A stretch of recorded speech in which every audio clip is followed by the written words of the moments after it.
하나님께서 오늘 우리에게 주신 말씀은 시편 46편 1절부터 11절까지의 말씀입니다.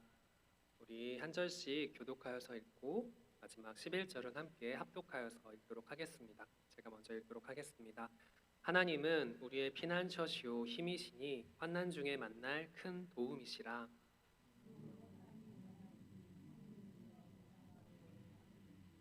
바닷물이 솟아나고 뛰놀든지 그것이 넘침으로 산이 흔들릴지라도 우리는 두려워하지 아니하리로다.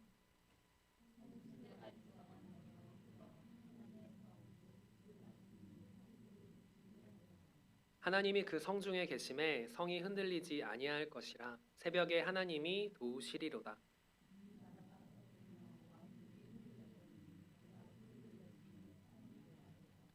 만군의 여호와께서 우리와 함께 하시니 야곱의 하나님은 우리의 피난처시로다.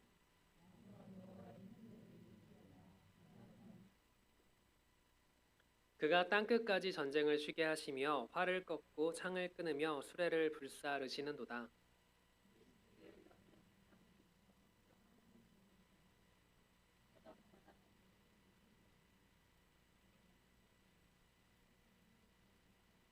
함께 읽겠습니다. 만군의 여호와께서 우리와 함께 하시니 야곱의 하나님은 우리의 피난처시로다.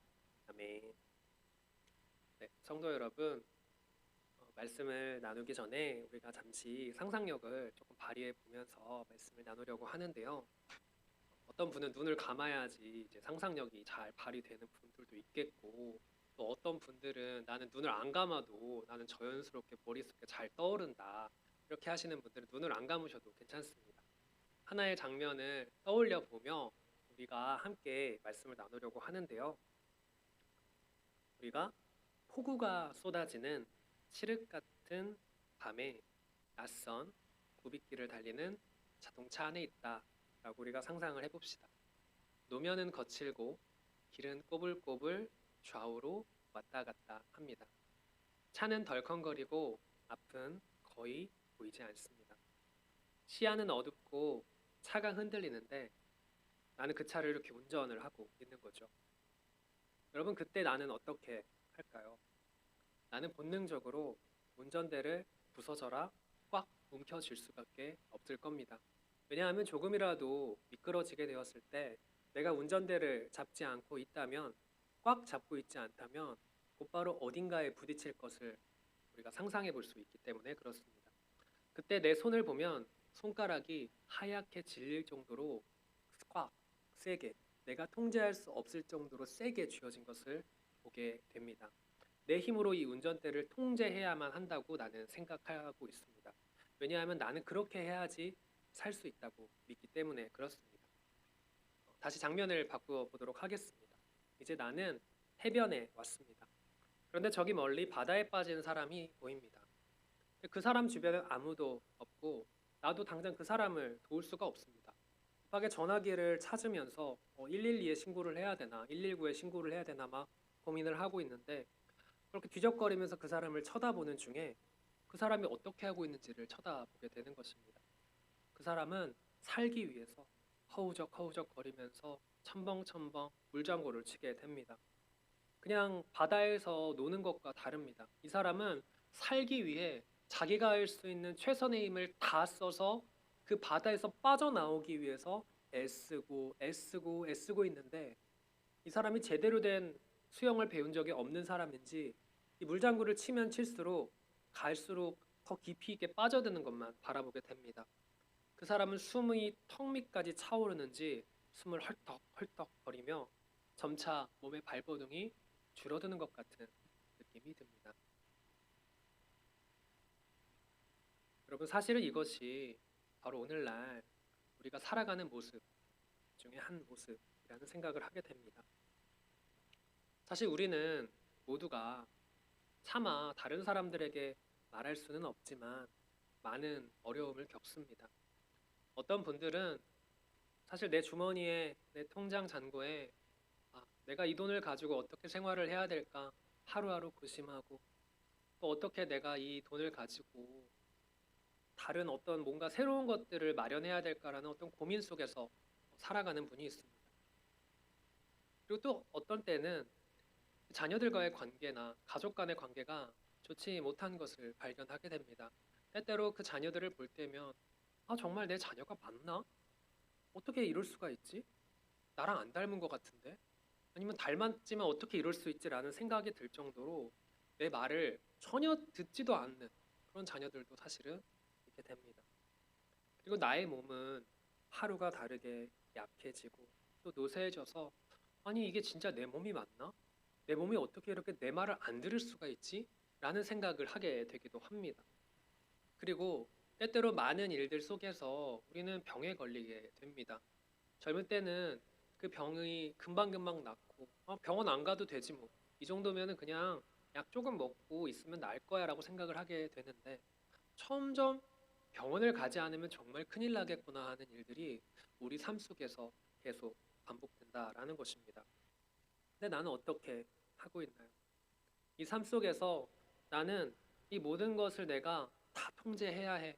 내가 다 이거 꽉 쥐고 움켜쥐고 있지 않으면 정말 큰일 날 거야라고 생각이 들어서 마치 운전대를 칵 부서져라 잡는 것처럼 꽉 쥐고 또 살기 위해 허우적거리며 물장구를 치고 있는 것이 나의 모습이라는 것입니다. 하지만 우리가 운전대를 꽉 쥘수록 우리 인생의 요동은 더욱 심해지는 것을 보게 됩니다. 성경은 이처럼 통제력을 잃고 흔들리는 세상을 어떻게 살아가야 되는지, 우리의 모든 삶 속에서 어떻게 낭망하고 넘어지지 않을 수 있는지를 계속해서 우리에게 알려주고자 한다는 것입니다. 이제는 우리가 눈을 떠야 합니다. 지금까지 눈을 감고 계신 분은 없으시겠죠? 네, 눈을 떠야 합니다. 우리가 참된 진리 앞에 무릎을 꿇고 주님 앞에 나아가야 한다는 이야기인 것입니다. 다시 한번 우리가 성경 안에 들어가서 성경 안에서의 상상력을 한번 발휘해 보려고 합니다. 오늘 본문의 말씀 시편 46편 2절과 3절의 말씀 함께 읽도록 하겠습니다. 그러므로 땅이 변하든지 산이 흔들려 바다 가운데에 빠지든지 바닷물이 솟아나고 뛰놀든지 그것이 넘침으로 산이 흔들릴지라도 우리는 두려워하지 아니하리로다. 아멘. 여러분 2절과 3절에 어떤 일이 일어나나요? 땅이 쩍쩍 갈라지고 영원히 무너지지 않을 것 같던 거대한 산이 막 흔들거리고 있습니다. 집채만한 파도 속으로 쿵 하고 뭔가 무너져 내리는 굉음 같은 게 들립니다. 여러분, 우리가 산이 무너지는 장면을 보신 분은 많지는 않을 겁니다. 뭔가 우리가 공사 현장을 보았을 때 터널을 뚫는다든지 이런 것을 보더라도 사실은 그 광경이 최대한 조심히 그 산이 무너지지 않도록 조심해서 이렇게 구멍을 뚫는 과정이지 산 자체를 없애버리는 그 광경을 우리가 목격하는 일은 사실은 굉장히 드물다라는 것입니다. 그런데 그 초현실적인 장면, 지금 우리는 폭약 같은 걸 이용해서 그거 없앨 수 있지라고 생각하지만 이 고대의 사람들이 그것을 바라보게 되었을 때는 정말 이게 세상이 무너지는 것 같은 정말 말도 안 되는 장면인 것 같은 것을 발견하게 된다는 것입니다. 그러니까 고대인들에게 있어 산은 절대로 무너질 수가 없는 것, 절대로 안정적인 것, 절대로 이건 그냥 원래대로 그냥 그대로 있어야만 해라든가 하는 것이 바로 산이었다는 것입니다. 그런데 고대인들에게만 산이 절대적인 것이냐? 그렇지 않다라는 것입니다. 우리에게도 저마다 절대 무너지지 않을 거라고 했던 산이 있을 거라는 것입니다. 어떤 사람은 내가 열심히 어렸을 때부터 젊을 때부터 돈을 차곡차곡 모아가지고 내 통장 잔고를 공을 하나씩 하나씩 늘려가면서 내가 이렇게 열심히 했고 내가 살았던 삶의 증거고 내가 정말 대단히 열심히 했기 때문에 이것이 정말 나에게 정말 안정감을 준다라고 생각하시는 분이 있을지 모르겠습니다. 또 어떤 분들은 직장을 구했는데 정말 남들이 보았을 때 정말 번듯하고 참 좋고 말하기에 부끄럽지 않고 오히려 자랑스러운 그런 직장을 구하게 되었을 때 그 직장이 나의 산일 수도 있습니다. 또 어떤 사람은 정말 어렸을 때부터 건강하고 또 밝고 어떤 삶에 있어서 굉장히 활기차게 살았기 때문에 내 젊음과 건강이라는 그것 또한 산이 될 수도 있습니다. 그러나 우리가 인생의 지진이 일어나면 그 견고했던 산들이 바다 가운데로 무너져 버리게 되는 일이 우리 가운데 왕왕 있다라는 것입니다. 여러분들에게는 어떤 것이 정말 구체적인 산이실지 제가 미뤄 짐작해 볼 수는 있지만 확실하진 않지만 저에게는 부모님이 사실은 절대적인 산 중에 하나였습니다. 항상 저희 집은 이제 화목할 거라고 저는 막연하게 생각을 해왔고 부모님은 항상 그 자리 그대로 계실 거라고 생각을 했거든요. 근데 부모님의 건강이 날이 갈수록 이제 쇠약해지시는 것을 이제 발견을 하게 됩니다. 근데 건강만 이제 쇠약해지시고 끝나는 게 아니더라고요. 여러분도 알다시피 이제 육체와 이제 정신은 또 연결되어 있지 않습니까? 몸이 약해지니 마음도 약해지게 되는 것이죠. 근데 마음이 약해진다는 게 그냥 아유 그냥 마음이 약해져가지고 그냥 뭐 더 잘 베풀어주고 아유 난 모르겠다 이렇게 하시면 느낌이 아니라 굉장히 올곧고 바르게 말씀하셨던 그런 부분들이 어 이제 물음표가 점점 생기는 겁니다. 왜 저렇게 하시지? 왜 저런 말 하실까? 아 이런 상황이 부모님이 점점 나이가 드시는 과정 속에 있구나. 내가 그것을 알아야 하는구나라는 생각을 하게 됐습니다. 아마도 두 분의 삶도 예전과는 다를 것이라고 생각이 듭니다. 점점 이해심이라고 하는 것도 결국에는 체력과 연결이 되어져 있거든요. 그러니 이해심이 점점 체력이 떨어질수록 점점 떨어지게 되는 것입니다. 그렇게 되면 어떻게 될까요? 나는 억울합니다. 또 서운합니다. 불안합니다. 화가 납니다. 기분이 위아래로 계속 요동치는 것이 사실은 나이가 들어간 것을 저도 최근에 점점 확인을 하는 중에 있습니다. 저에게 있어서도 꽤 오랫동안 산이 무너지는 것을 바라보는 사람의 심정으로 이제 부모님의 나이가 들어가심을 점점 발견하게 되기도 했는데요. 근데 이제 산이 무너졌을 때 그 산을 돌릴 수 있냐? 돌릴 수가 없는 것입니다. 그때 사람은 어떤 마음을 느끼게 될까요? 어떤 것도 내가 할 수가 없는 무력감. 난 할 수 없구나라고 하는 것을 그저 받아들이는 것밖에 할 수 있는 게 없구나라는 생각을 하게 됩니다. 그런 말씀 속에서 사방이 무너져 내리는 이 절체절명의 순간, 그런데 하늘로부터 어떤 하나님의 음성, 모든 소음을 잠재울 만큼 커다란 하나님의 음성이 들리게 되는 것입니다. 우리 10절의 말씀 함께 읽도록 하겠습니다. 이르시기를 너희는 가만히 있어 내가 하나님 됨을 알지어다. 내가 문 나라 중에서 높임을 받으리라. 내가 세계 중에서 높임을 받으리라 하시도다. 아멘. 여기서 하나님께서 가만히 있으라 이렇게 말씀을 하고 있습니다. 가만히 있으라는 말이 사실 모든 그리스도인들에게 참 어려운 말씀이기도 하면서 언제까지 가만히 있어야 될까에 항상 의무심이 드는 말씀 중에 하나라는 생각을 하게 되기도 합니다. 이 말씀을 좀 더 잘 이해하기 위해서 하나님께서 비슷한 말씀을 하셨던 다른 성경의 구절을 가지고 이 말씀을 조금 더 풀어보려고 하는데요. 이스라엘이 이집트에서 탈출하는 과정 속에서 어떤 일이 일어나게 되나요? 여러분도 너무나 잘 알다시피 홍해 앞에 서게 되는 것이죠. 근데 앞에서는 시퍼런 홍해가 넘실거리고 뒤에는 이집트의 전차 부대가 흙먼지를 일으키며 뒤쫓아오는 것이죠. 마음은 초조하고 가슴은 떨리고 너무나 절망스럽고 너무나도 비참하고 우리가 어떻게 될까? 저들에게 잡히게 됐을 때 우리는 지금까지 받았던 노예 생활보다 더 심한 노예 생활을 받게 되거나 죽임을 당하게 될 텐데 원망도 있고 불안도 있고 분노도 있고 우울감과 실망감과 어마어마하게 슬픈 마음들 사방이 가로막힌 이 바다는 절망스러운 것이었습니다. 근데 내가 쥔 이 두 손으로는 아무것도 할 수가 없는 무력감밖에 없었다라는 것이죠. 우리 다시 말씀을 읽겠습니다. 출애굽기 14장 13절의 말씀 함께 읽도록 하겠습니다. 모세가 백성에게 이르되 너희는 두려워하지 말고 가만히 서서 여호와께서 오늘 너희를 위하여 행하시는 구원을 보라. 너희가 오늘 본 애굽 사람을 영원히 다시 보지 아니하리라. 아멘. 그때 뭐라고 하나님께서 말씀하시고 있는지 우리가 확인을 할 수가 있습니다. 여기서도 말씀하세요. 가만히 있으라. 가만히 서 있어라. 이렇게 얘기를 하신다라는 거죠. 근데 여기서 가만히 있어라는 말이 히브리어 라파라는 말로써 가만히 있으라고 하니까 그냥 나 아무 일도 하지 않고 숨만 쉬어야지.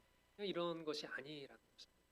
이 단어의 진짜 의미는 우리가 꽉 쥐었던 두 손 주먹을 딱 펴고 두 손 아래로 툭 떨어뜨리라는 것입니다. 즉 내가 내 인생의 구원자가 되어보려고 바둥바둥 움켜쥐었던 이 통제권, 나라고 하는 사람의 핸들, 나라고 하는 사람을 가게 하는 그 원동력, 그 모든 것을 하나님께 넘겨드려라 라는 뜻이 이 라파, 가만히 서서라는 뜻이라는 것입니다. 여러분, 물에 빠진 사람에게 이 수영 강사가 이렇게 이야기할 것입니다. 몸에 힘을 쫙 빼보세요. 수영을 처음 배울 때 몸에 힘을 쫙 빼는 연습을 하게 됩니다. 그래야지 어떻게 될까요? 가라앉을 것 같아요. 처음에 수영 처음 배울 때는 다 누구나 어떡해요, 나 가라앉을 것 같은데 힘 빼면 더 가라앉는 거 아니에요?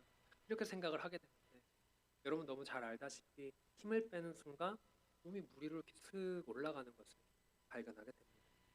하나님께서 또 이렇게 말씀을 하시는 것입니다. 이스라엘 백성들에게 가만히 있으라라고 하는 것은 몸에 힘을 빼라. 너가 모든 거 다 할 수 있다는 그 생각에서 벗어나야 해. 너에게 해주는 것은 바로 나야 라는 것을 말씀해 주신다는 것입니다. 그리고 가만히 있으라고 하셨지만 결국에 그들이 정말 아무것도 안 했는가라고 하면 정말 그렇지는 않습니다. 이스라엘 백성은요, 두려움의 주먹을 펴고 갈라진 홍해 바다를 향해서 믿음으로 발걸음을 옮겨 나갔다는 것입니다. 행동을 했지만 그 결과와 능력은 온전히 하나님께 맡깁니다. 하나님께 나의 모든 것을 맡기는 것, 그것이 바로 가만히 있는 것의 진짜 의미라는 것입니다.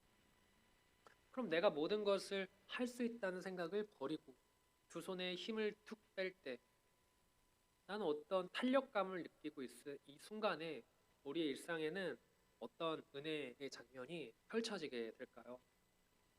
우리가 결과를 통제하려는 이 불안의 손을 탁 놓을 때 우리가 발견하게 되는 것은 하나님의 일하심.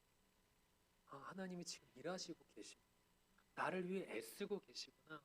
나를 사랑하셔가지고 나를 선한 길로 이끌어 주시는 그 하나님이 계시구나라는 것을 알게 된다는 것입니다.